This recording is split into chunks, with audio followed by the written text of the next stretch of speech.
What's going on, everybody? Welcome back to the channel. It's your boy BT, and today we've got this 2008 ISF that we've got to look into this headlight. The HID headlights decided to call it quits on me. So right here we have a headlight that has gone out. The HID stopped working, so we're gonna go ahead. I've actually gone over how to pull off this bumper in a different video, so you can check that video out to how you get this bumper off. But right now we're gonna go ahead, we're gonna take out the bolts that hold the headlight in place, and we're going to start our testing to figure out if the ballast is the issue or if there's a wiring, if we're not getting power to the unit itself. So let's get to it. I'm going to go ahead and remove the screws that hold the headlight in place.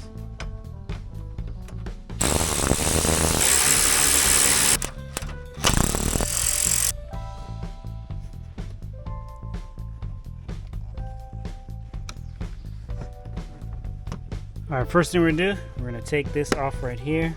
And then what we're gonna do is we're gonna twist this. All right, so we've got power.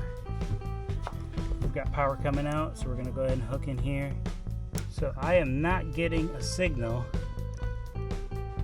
at all. So I did purchase some replacement ballast. So what we're gonna do is hook this one up and see if we get power coming out of here.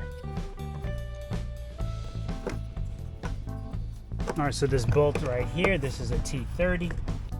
Okay, now we should be able to pull this out from the bottom. Slide that right out. All right, so inside of here, there's a little harness. We've got to plug that out.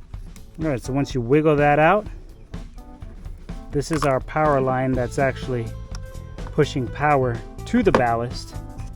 So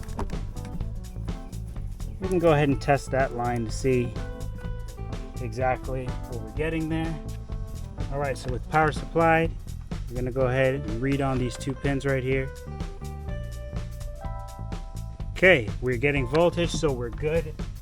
So after testing the connector and seeing that we're getting 12 volts there, and then attempting to plug in the ballast and getting a reading off of the end plug that goes onto the bulb, I quickly realized that this ballast has to be grounded in order for this to work properly. So this wire right here, just make sure that this is grounded while you're doing your testing so that you can get some accurate results while testing. So after some closer inspection, I actually took this ground wire off. I cleaned it up. I made sure we were getting a solid connection right there. I took the wire brush and cleaned it up real good. And it looks like it was just a grounding issue. So we've got extra ballast for when these actually do go out. These are still good, so we're gonna run them until they're dead.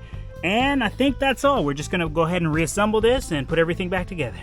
And just like that, we're back in action. Nice, easy, quick, simple fix that you can do all by yourself. You can just do the test, see if everything is, all the power's getting where it needs to. Isolated the issue, we're good to go. Ground was the problem. Thank you for checking out this video. It's your boy BT. I'll catch you guys on the next one.